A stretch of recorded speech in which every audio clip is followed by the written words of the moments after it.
Selamat pagi pemirsa, berjumpa lagi dengan saya Arif Manafda di acara Datmin.net pagi ini. Untuk mengabarkan berita-berita yang teraktual, tajam, dan terpercaya, telah kami rangkum dalam acara Datmin.net pagi ini.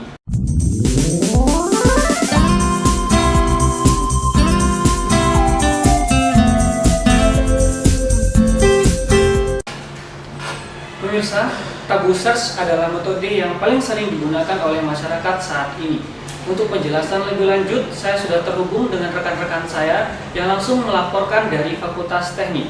Silahkan, Cynthia.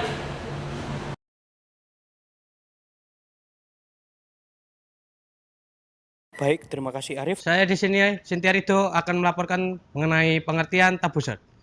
Tabu search adalah salah satu metode untuk mencari solusi optimal.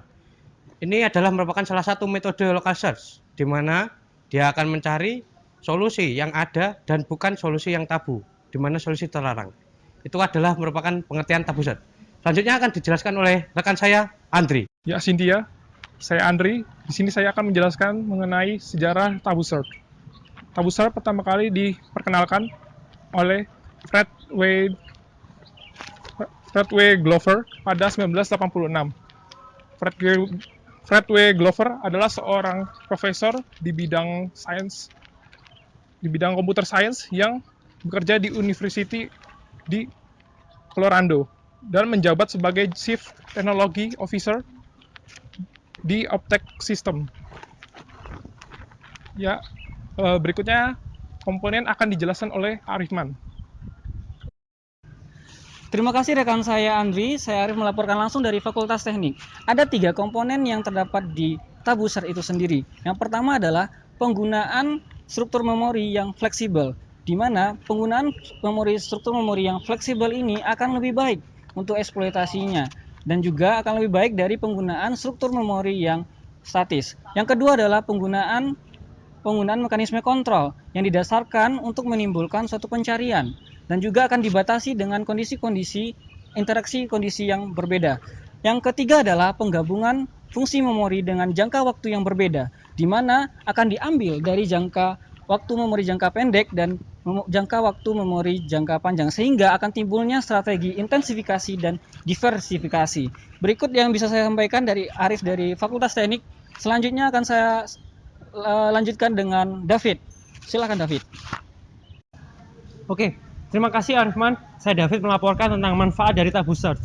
Tabu search memiliki manfaat, yaitu di mana dia dapat mencari optimalisasi dari sebuah pencarian yang sangat efektif dan efisien, di mana dia akan melewati dan tidak akan mengambil lagi data yang sudah pernah dilewati, sehingga data yang dicari dapat menjadi data yang paling optimal dan efektif. Terima kasih. Saya lanjutkan ke rekan saya, Christine. Ya, terima kasih Saudara David. Dalam penerapan tabu search ini ada beberapa hal yang harus diperhatikan, yaitu yang pertama tentang tabu list. Tabu list ini merupakan memori jangka pendek yang bertujuan untuk menghindari kandidat-kandidat solusi yang pernah dikunjungi sebelumnya. Akan tetapi, dalam menampung semua kandidat solusi ini memerlukan waktu dan memori yang cukup besar, sehingga membuat tabu search ini berjalan kurang efektif. Lalu yang kedua mengenai aspiration kriteria. Aspiration kriteria ini umumnya diterapkan jika pergerakan tabu tersebut menghasilkan kandidat solusi yang memiliki nilai yang lebih baik daripada kandidat solusi yang sebelumnya. Lalu yang ketiga adalah intensifikasi. Intensifikasi merupakan memori jangka menengah yang bertujuan untuk memberikan prioritas kepada atribut dari solusi berkualitas tersebut. Memori jangka menengah ini menyimpan sejumlah solusi yang berkualitas yang biasanya disebut elite solution. Dan yang terakhir merupakan diversifikasi, yaitu memori jangka panjang. Memori jangka panjang ini menyimpan informasi tentang kandidat solusi yang pernah dikunjungi. Berdasarkan informasi tersebut, memori ini dapat mengeksplorasi area dalam ruang pencarian yang belum dikunjungi.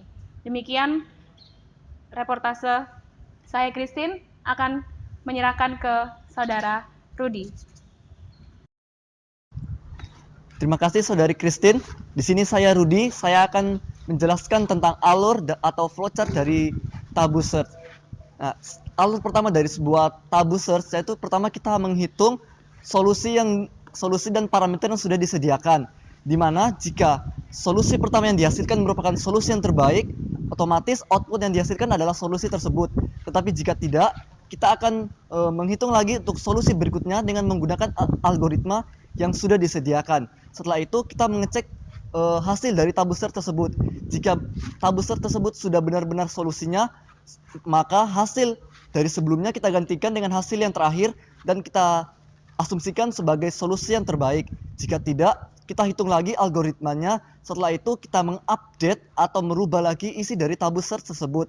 Setelah itu, seperti biasa, kita mengecek lagi hasil solusi yang sudah kita dapat.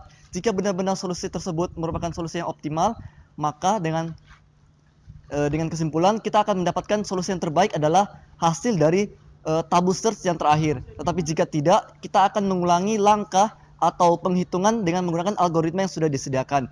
Dengan begitu, kita pasti akan mendapatkan sebuah solusi yang terbaik dari sebuah tabus search yang ada.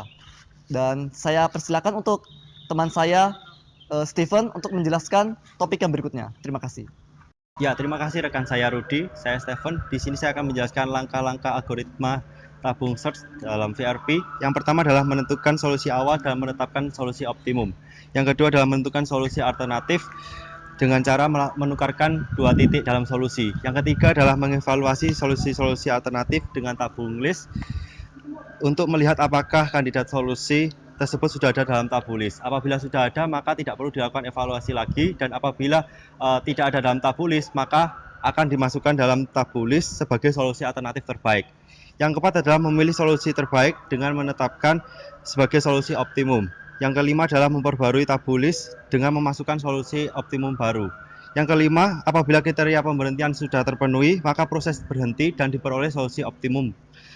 Jika tidak, maka proses akan kembali ke langkah kedua. Sekian, terima kasih. Saya akan serahkan kepada rekan saya, Reven. Terima kasih rekan saya Steven. Saya Reven akan menjelaskan tentang contoh penggunaan tabus search. Dalam contoh ini kita akan menggunakan 6 kota dengan kota awal 5 dan kota tujuan 2. Kita akan mencari satu jalur utama yang kita anggap sebagai tabus search, yaitu adalah jalur optimal, dengan lalu kita mencari 6 jalur alternatif. Pada 6 jalur alternatif tersebut kita akan mencari jalur terpendek. Jika jalur itu terpendek, maka kita akan memasukkan jalur itu ke dalam tabus search. Setelah iterasi pertama selesai, sesuai dengan iterasi kedua, kita akan menemukan 2 jalur utama, yaitu jalur yang pertama kita ambil dan jalur kedua. Setelah itu kita akan mencari lagi 6 jalur alternatif, yang dimana jalur terpendek itu akan kita masukkan ke dalam tabus search kita. Setelah kita mendapatkan 3, kita akan melakukan iterasi berulang-ulang selama 6 kali. Pada iterasi ke-6 setelah selesai, kita akan menyimpulkan dalam 6 jalur utama kita tadi dengan jalur yang terpendek itu adalah jalur optimal kita. Terima kasih, saya Reven. Untuk selanjutnya kita akan ke rekan saya Erwin. Terima kasih saudara Raven. Saya Erwin, saya akan menjelaskan tentang keuntungan dari tabus search.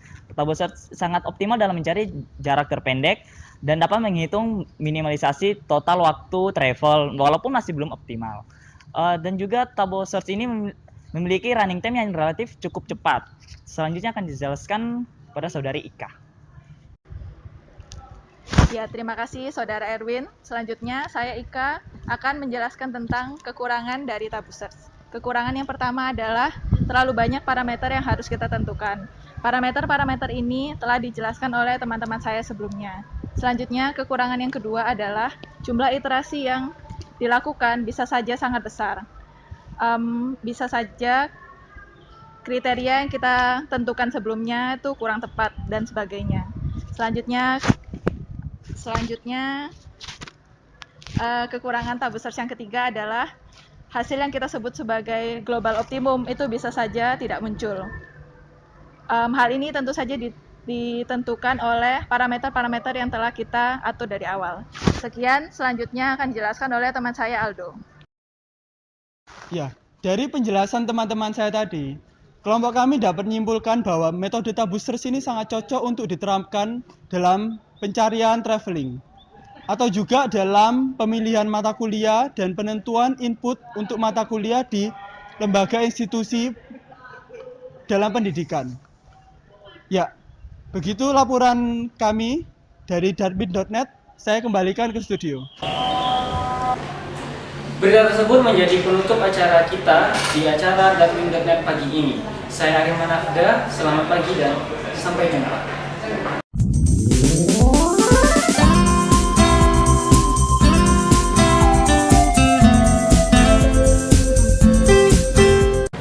Kami dari Darwin.net. Terima kasih telah menonton video kami dan jangan lupa like sebanyak-banyaknya video kami ini dan share juga ke teman-teman Anda, ke saudara-saudara Anda dan tetangga-tetangga Anda semuanya. Dan jangan lupa ya, Tabusers